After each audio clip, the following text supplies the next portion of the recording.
ఆయన తలపెడుతున్నాడు. 1, 2 కాదు, చరిత్ర ఎప్పుడు క్షమించని విధంగా, రాయలసీమ ప్రజల యొక్క మనోభావాలు దెబ్బతినే విధంగా, భవిష్యత్తులో రాయలసీమ ప్రజలు కోలుకోని విధంగా దెబ్బతీస్తున్నటువంటి వ్యక్తి గౌరవ చంద్రబాబు నాయుడు గారు. ఈరోజు రాయలసీమకు సంబంధించినటువంటి మంత్రితోనే తను ఒక తీర్మానం చేసి కర్నూలులో పెట్టవలసినటువంటి హైకోర్టు వద్దు, అక్కడ బెంచ్ చాలు అని చెప్పి తీర్మానం చేయించి రాయలసీమ నేను ఉద్ధరించేశాను అని మాట్లాడుతున్న మాటలు విన్నప్పుడు ఒక రాయలసీమ వాసిగా చాలా బాధ కలుగుతుంది. ఒకప్పుడు రాష్ట్రానికి రాజధానిగా కర్నూలు చేయబడ్డది. తెలుగు ప్రజల ఐక్యత కోసం త్యాగం చేసింది రాయలసీమ. తర్వాత శ్రీబాగ్ ఒడంబడికలో అంతకు మునుపు కూడా రాష్ట్రాలు ఏర్పాటు కాక మునుపు, తెలుగు రాష్ట్రాలు కలవక ముందు, తెలుగు రాష్ట్రం ఆంధ్రప్రదేశ్ సపరేట్గా ఉన్నప్పుడు శ్రీబాగ్ ఒడంబడికలో వాళ్ళు క్లియర్గా చెప్పడం జరిగింది, రాజధాని ఒక చోటు ఉంటే హైకోర్టు ఒక చోటు ఉండాలి. అలాంటిది శ్రీబాగ్ ఒడంబడిక యొక్క తీర్మానం. అన్నిటినీ తొంగలో దొక్కాడు. రావాల్సినటువంటి మేలు జరుగుతున్నటువంటి మేలు చేసిన వ్యక్తుల్ని తను వాళ్ళకు చరిత్రలో పేరు వస్తుంది అని తలచి వాళ్ళను దెబ్బతీసేదానికో, తర్వాత అయితే రాయలసీమ ప్రజలపై ఉన్నటువంటి ద్వేషమో తెలియదు కానీ అంచెలంచెలుగా దాన్ని రాయలసీమ ప్రాంతాన్ని సర్వనాశనం చేసే ప్రయత్నం చేస్తున్నాడు. ఈరోజు హైకోర్టు పెడుతుంటేనే ఏముంటాయి, 4 టేబుల్ వేస్తారన్న మాట మాట్లాడావు. మరి బెంచ్ ఇస్తే ఆ 4 టేబుల్ కూడా ఉండవు కదా చంద్రబాబు నాయుడు గారు. ఎందుకు మీరు ఇంత ద్రోహం తలపెడుతున్నారు? రాయలసీమ ప్రజలు మీరు రాజధాని పెట్టుకుంటే ఏం మాట్లాడలేదు, హైకోర్టు అన్నటువంటిది వస్తుంది అన్నటువంటి ఆశతో ఉన్నారు.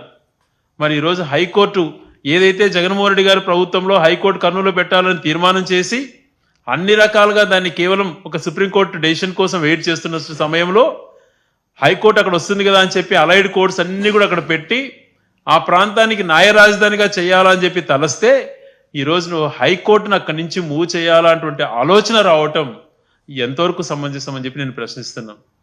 బెంచ్ ఏర్పాటు చేస్తానంటున్నావు, దానివల్ల ఉపయోగం ఏంటి? హైకోర్టు అనేది ఉంటే ఆ రాయలసీమ వాసుల్లో కూడా మాకు ఒకటి రాష్ట్రానికి సంబంధించింది ముఖ్యమైనటువంటిది ఉంది అని చెప్పి భావించేవాళ్ళం కదా. దాన్ని ఎందుకు తీసేస్తున్నావు? లా యూనివర్సిటీని శంకుస్థాపన చేసి పనులు కూడా మొదలుపెట్టినటువంటి లా యూనివర్సిటీని అక్కడి నుంచి తీసేయడంలో నీ అంతర్యం ఏంటి? దానితో పాటు కడపలో వచ్చినటువంటి ఈఎంసి సెంటర్ని దాన్ని కూడా తీసేసి మరొక ప్రాంతానికి పెట్టుకుంటున్నావు. ఈరోజు గతంలో నువ్వు మాట్లాడావు, ఒక ప్రాంతంలో కేటాయించినటువంటివి ఒక ప్రాంతంలో జరుగుతున్నటువంటి వాటిని మార్చడం ఎంతవరకు సమంజసమో అని చెప్పి నువ్వు మాట్లాడావు గతంలో. ఈరోజు రాయలసీమ ప్రాంత వాసులుగా మాకు వచ్చినటువంటి హక్కును, మాకు జరుగుతున్న మంచిని మా కళ్ళ ముందర తీసుకెళ్తుంటే మాకెంత బాధ ఉంటుంది. నీలాగా ఆర్గనైజ్డ్గా ఉద్యమాలు చేసేటువంటి ఇది మా దగ్గర లేకపోవచ్చు, కానీ మా గుండెల్లో ఒక బాధ అన్నది కలుగుతోంది. ప్రతి ఒక్కరు కూడా చర్చించుకుంటున్నారు, ప్రతి ఒక్కరు కూడా బాధపడుతున్నారు. ఏంటి అన్యాయం? ఏం చేశాం రాయలసీమ వాసులము? ఉన్నటువంటి హైకోర్టు ఇక్కడ కేటాయించబడిన హైకోర్టును తరలించడం ఏంటి? లా యూనివర్సిటీని తీసుకుపోవడం ఏంటి? ఈఎంసీ సెంటర్ని ఏదో ట్రైనింగ్ ఇన్స్టిట్యూట్ ఏదో కొప్పర్తిలో పెట్టాలని దాన్ని తరలించడం ఏంటి? ఏం చేస్తున్నాడు చంద్రబాబు నాయుడు గారు? ఇంత ద్రోహం ఎందుకు తలపెట్టారు అని చెప్పి ప్రతి ఒక్కరు రాయలసీమ వాసులము నిజంగా బాధపడుతున్నాం. మరి ఈ మధ్య నిన్న అసెంబ్లీలో చూడడం జరిగింది, చంద్రబాబు నాయుడు గారే రాయలసీమకు సంబంధించిన హెచ్ఎన్ఎస్ఎస్ జిఎన్ఎస్ఎస్ డిజైన్ చేశానని చెప్పుకుంటూ తనే సృష్టించి తనే పూర్తి చేశానని మాట్లాడుతుంటే చాలా నవ్వొస్తూ ఉంది. ఒక్కసారి ఆయనకు చరిత్ర మర్చిపోతాడో లేకపోతే ప్రజలను తప్పుదోవ పట్టించాలని ఆలోచన చేస్తాడో అర్థం కావట్లేదు. కానీ 1995లో ఆయన ముఖ్యమంత్రి అయ్యి 2004 వరకు ముఖ్యమంత్రి కొనసాగాడు. 10 సంవత్సరాలలో రాయలసీమకు సంబంధించినటువంటి హెచ్ఎన్ఎస్ఎస్ జిఎన్ఎస్ఎస్ అప్పుడు టేకప్ చేసినంటే, పూర్తి చేయని అవసరం లే, టేకప్ చేసినంటే వాటికి అష్యూర్ వాటర్ అనేటువంటిది వచ్చేటివి. బ్రిజేష్ ట్రిబ్యునల్ ఏర్పడింది 2004లో, అంతకు ముందుపు అది స్టార్ట్ చేసినా కూడా ఈరోజు అష్యూర్ వాటర్ దానికి నికర జలాలు కేటాయించబడేటివి. ఒక రకంగా ఎంతో ద్రోహం చేశావు నువ్వు. ఆ ప్రాజెక్టులు వద్దు అని చెప్పి ఎన్టీ రామారావు గారు 83లో 84లో శంకుస్థాపన చేశారు, వదిలేశారు, పేరు పెట్టి వదిలేశారు. 95లో ఎన్టీ రామారావు గారిని దగ్గర నుంచి బలవంతంగా నువ్వు అధికారాన్ని లాక్కున్న తర్వాత 2 సార్లు శంకుస్థాపన చేశాడు ఒక టర్మ్లోనే. ఈ ప్రాజెక్టు 40 టీఎంసీలకు కుదరదు, హెచ్ఎన్ఎస్ఎస్ ఇది 5 టీఎంసీలు చేస్తే చాలు, కేవలం త్రాగునీటి అవసరాలకే చాలు అని చెప్పి జీవో ఇచ్చి ఆ రోజు శంకుస్థాపన చేశావు. మర్చిపోయాడు చంద్రబాబు నాయుడు గారు. పోనీ శంకుస్థాపన చేశాడు, కనీసం కొద్దో గొప్ప పని స్టార్ట్ చేస్తాడంటే హెచ్ఎన్ఎస్ పనే స్టార్ట్ చేయలేదు. అదే రకంగా జిఎన్ఎస్కి సంబంధించింది కూడా అది గ్రావిటీతో పోయేది. గండికోటను 28 టీఎంసీలకు పెంచాలంటే ఆ ప్రాజెక్టు అవసరం లేదు, దాన్ని చేయాల్సిన పని లేదు. గండికోట అన్నటువంటిది పెన్నా జలాలపైన ఆధారపడింది, అది 2 టీఎంసీలకు 3 టీఎంసీలకు కుదించాలా అని చెప్పి జీవో ఇచ్చినటువంటి వ్యక్తి. అటువంటి పరిస్థితుల నుంచి ఒకటే టర్ములో రాయలసీమకు సంబంధించి జిఎన్ఎస్ హెచ్ఎన్ఎస్ఎస్ జలయజ్ఞంలో భాగంగా టేకప్ చేసుకొని హెచ్ఎన్ఎస్ఎస్ ను దాదాపుగా పూర్తి స్థాయికి కంప్లీట్ చేసిన వ్యక్తి రాజశేఖర రెడ్డి గారు. ఎన్ని వేల కోట్లు ఖర్చు పెట్టి ఆ ప్రాజెక్టును యుద్ధ ప్రతిపాదకపోయిన 5 సంవత్సరాలలో అనంతపురం జిల్లాకు ఈరోజు సస్యశ్యామలం అయింది. హార్టికల్చరల్ గా కానీ, ఇండస్ట్రియల్ గా కానీ అనంతపురం జిల్లా ఒక ఎడారి కాబోతున్నటువంటి జిల్లాను బ్రహ్మాండమైనటువంటి జిల్లాగా మార్చాడు అంటే అది రాజశేఖర గారి గొప్పతనం అని చెప్పి ఏ పసి బాలు అడిగినా చెప్తారు. అటువంటిది ఆ వాస్తవ విషయాలు చెప్పకుండా తప్పు దోవ పట్టించే ప్రయత్నాలు చేస్తున్నావు. ఆ హెచ్ఎన్ఎస్ఎస్ని జిఎన్ఎస్ఎస్ని నేను చేశానంటావు. నువ్వు అసలు 95 నుంచి 2004 వరకు ముఖ్యమంత్రిగా ఉన్నప్పుడు కనీసం దాన్ని శంకుస్థాపన చేసినావు కానీ ₹1 కేటాయించలేదు. ఏ రికార్డ్స్ అయినా చూసుకోండి. రాజశేఖర్ గారి పీరియడ్లో అది కంప్లీట్ అయిన దానివల్ల జీడిపల్లి రిజర్వాయర్ కూడా కంప్లీట్ అయ్యి, గొల్లపల్లి రిజర్వాయర్, మార్ల రిజర్వాయర్ ఇవన్నీ కూడా చేసుకుంటూ పోవడం వల్ల ఏదైతే కియా ఫ్యాక్టరీకి ఈరోజు గొల్లపల్లి రిజర్వాయర్ అనుకూలంగా ఉందో అప్పుడు అది ఆ ప్రాజెక్టు 80% కంప్లీట్ అయినాయి. అక్కడ నీళ్లున్న ఉద్దేశంతోనే కియా ప్రాజెక్టు కూడా రావడం జరిగింది. మరొక పక్కన జిఎన్ఎస్ సంబంధించి అనేక రిజర్వాయర్లు కంప్లీట్ చేసుకుంటూ అవుకు టనల్ దగ్గర నుంచి అన్ని కూడా ఏర్పాటు చేసుకుని గండికోట నుంచి పైడిపాలెం అనేక పులివెందుల ప్రాజెక్టులు ఇట్లాంటివన్నీ కూడా టేకప్ చేసి గండికోటను కూడా 28 టీఎంసీలకు పెంచి ఆ ప్రాజెక్టు కూడా దాదాపుగా కంప్లీట్ చేసిన వ్యక్తి రాజశేఖర్ గారు అయితే 28 టీఎంసీలకు నీళ్లు నిల్వ చేసుకొని ఇక్కడ ఆర్ఆర్ కూడా పే చేయనటువంటి పరిస్థితి చంద్రబాబు నాయుడు గారు. మరి అది కూడా 28 టీఎంసీలు మొట్టమొదటిసారిగా జగన్మోహన్ రెడ్డి గారు ముఖ్యమంత్రి అయినాక అక్కడ స్టోరేజ్ చేయడం జరిగింది. మరి ఇవన్నీ మర్చిపోయి తనే హెచ్ఎన్ఎస్ చేసినా జిఎన్ఎస్ చేసినా అని మాట్లాడుకోవడం ఎంతవరకు సంబంధించిన చంద్రబాబు నాయుడు గారు ఒక్కసారి మీరు ఆలోచన చేయమంటున్నాను.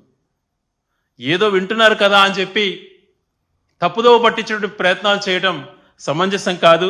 చరిత్ర అందరికీ కూడా తెలుస్తుంది. ముందుగా నువ్వు చేసినటువంటి ద్రోహం మానుకొని రాయలసీమ కర్నూలుకి ఏదైతే కేటాయించబడిందో లా యూనివర్సిటీ అక్కడే కట్టాలి, అక్కడ హైకోర్టు బెంచ్ కాదు హైకోర్టు అక్కడ నిర్మించాలని చెప్పి గట్టిగా డిమాండ్ చేస్తున్నాం. అదే రకంగా రాయలసీమ లిఫ్ట్ ఇరిగేషన్కి సంబంధించింది కూడా దాదాపుగా 80% పనులు పూర్తయినాయి. ఆ ప్రాజెక్టును కూడా టేకప్ చేయండి, అది కంప్లీట్ చేయండి. గతంలో రాయలసీమకు సంబంధించినటువంటి పోతిరెడ్డిపాడు చేస్తుంటేనే నువ్వు వ్యతిరేకించావు. 2 ప్రాంతాల మధ్యన చిచ్చు పెట్టి ఒక ప్రాంతానికి సంబంధించి ధర్నాలో నువ్వు పాల్గొన్నావు. అటువంటి చరిత్ర నువ్వు మర్చిపోయి ఈరోజు నేను ఏదో ఇరిగేషన్ ప్రాజెక్ట్స్ రాయలసీమకు నేను చేశానని చెప్పి మాట్లాడుతుండడం ఎంతవరకు సమంజసం? పోతిరెడ్డిపాడు ఆ రోజు రాజశేఖర్ గారు చేయడం వల్ల ఈరోజు రాయలసీమ ప్రజలకు చుక్క నీరు అందుతుంది, 2 పంటలు పండించుకుంటున్నారు. ఇది అందరికీ తెలిసినటువంటి అంశమే. జగన్మోహన్ రెడ్డి గారు ముఖ్యమంత్రి అయితేనే రాయలసీమ లిఫ్ట్ ఇరిగేషన్ టేకప్ చేసి అన్ని అనుమతులు పొంది దాదాపుగా కంప్లీట్ స్టేజ్కి వచ్చింది. అదన్నా కంప్లీట్ చేయండి. ఆయన కేటాయించినటువంటి లా యూనివర్సిటీని కంటిన్యూ చేయండి, హైకోర్టు అక్కడ ఏర్పాటు చేయండి.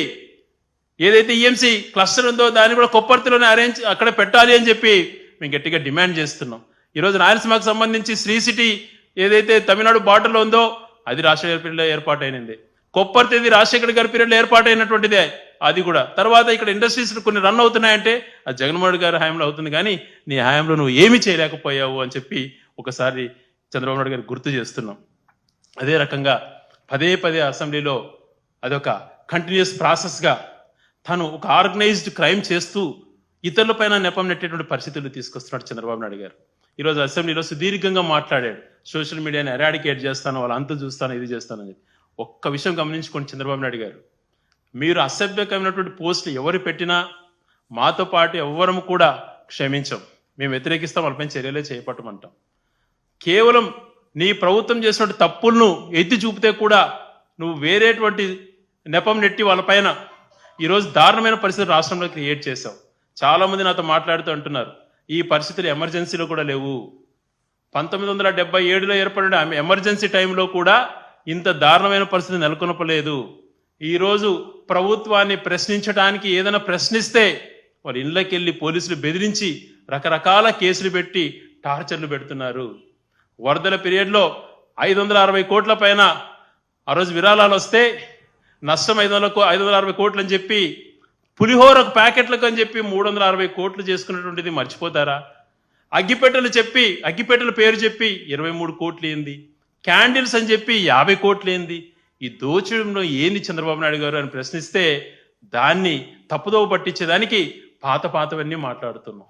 దీనికి సమాధానం చెప్పండి. ఎక్కడి నుంచో ఒక చిన్న బోట్లు ప్రకాశం బ్యారేజ్ని కొడితే అది వైసీపీ వాళ్ళు చేశారు, ప్రకాశం బ్యారేజ్ కూల్చడానికి అని చెప్పి మాట్లాడినటువంటి నీ వ్యక్తిత్వం ఎటువంటిదో ఒక్కసారి ఆలోచన చేసుకో చంద్రబాబు నాయుడు గారు. ఇటువంటివి మీరు చేస్తూ ఈరోజు ఏదో తను సచ్చినుడైనట్టు తను ఏది చేయని అసభ్యకరమైన పోస్టులు పెట్టనట్టు తను మాట్లాడుతున్నాడే, స్వయంగా తన పేజీ నుంచి ఎటువంటి ట్వీట్లు పెట్టాడో ఒకసారి చూడండి. తన చంద్రబాబు నాయుడు గారి ట్వీట్ నుంచి జగన్మోహన్ రెడ్డి గారిని ఏ రకంగా దూషిస్తూ పెట్టాడు. ఇది తన కుమారుడు లోకేష్ గారు తన పేజీ నుంచి వచ్చినటువంటి వార్తలు.